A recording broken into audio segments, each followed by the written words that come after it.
Hey guys, it's Cheryl, and today is Tuesday, December 1st, 2020, and welcome to Granny Knows Sports, at least football and basketball. I had a lot of things I wanted to talk about today. Actually, I started writing them down yesterday because I had planned to do this yesterday. But I'm not lying. There's all this stuff I wanted to talk about today, but I'm not going to talk about any of it.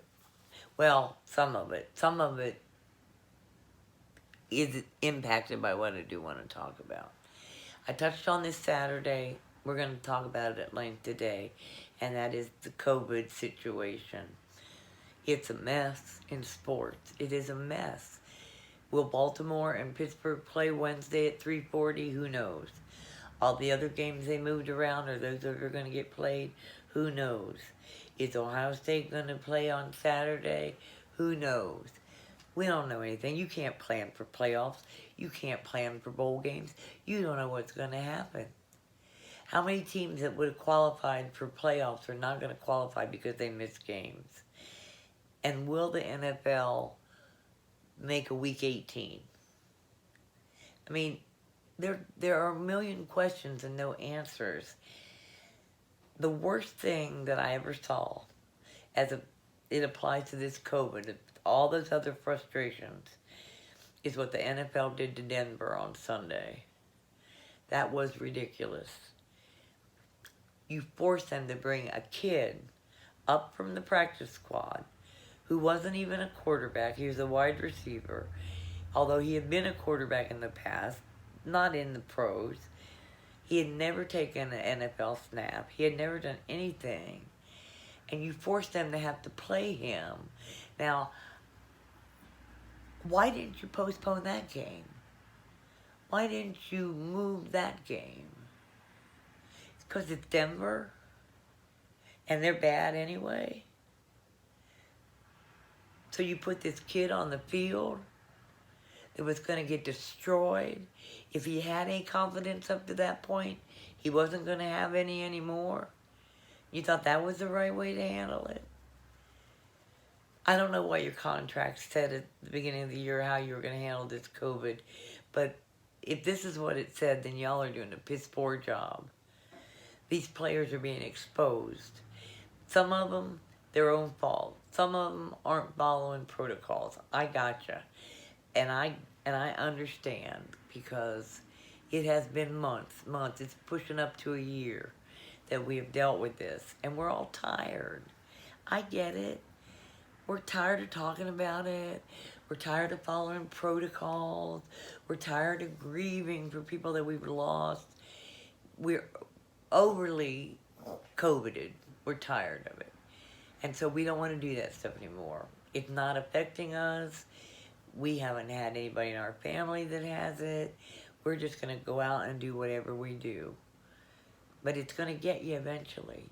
Just like it got these players eventually when they decided, because they're young, that nothing ever happens to them, and they'll be okay, and they're not okay.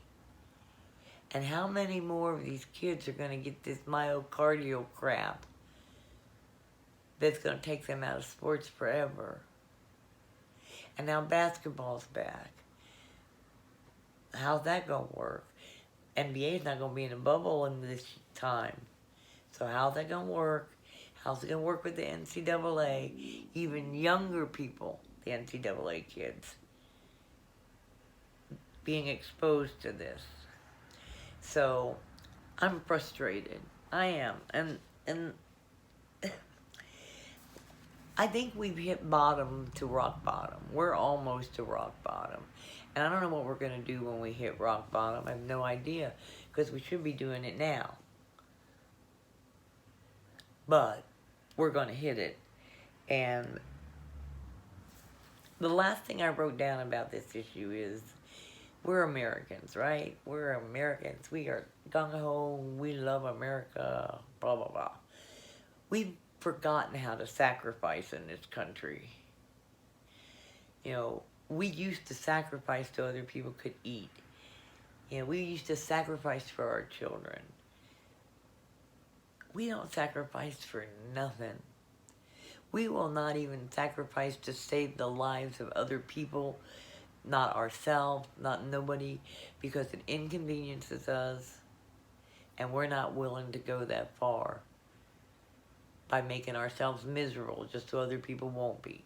That's who we are. That's who we become. That's what's happened in this country. And that is sad. If we could just care about each other, I think we could take care of this problem. I'm not sure sports should continue. I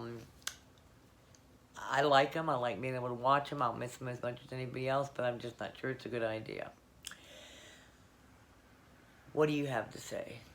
What is your feeling about how COVID's impacting sports? Comment. We want to hear about it. One last thing before I go. I've mentioned this show before, A Brother from Another, the two Michaels. Michael Smith, I think it was, yes, it was Michael Smith yesterday, referred to Michigan as the team up north. And I was so proud that this guy from New Orleans knew well enough to not call that team up north by its name. So, good for you, Michael Smith. We love you. You guys have a good day. Hopefully it'll get better. Nobody else will get COVID, and Baltimore, Pittsburgh will play tomorrow. We'll see how that goes. Bye-bye.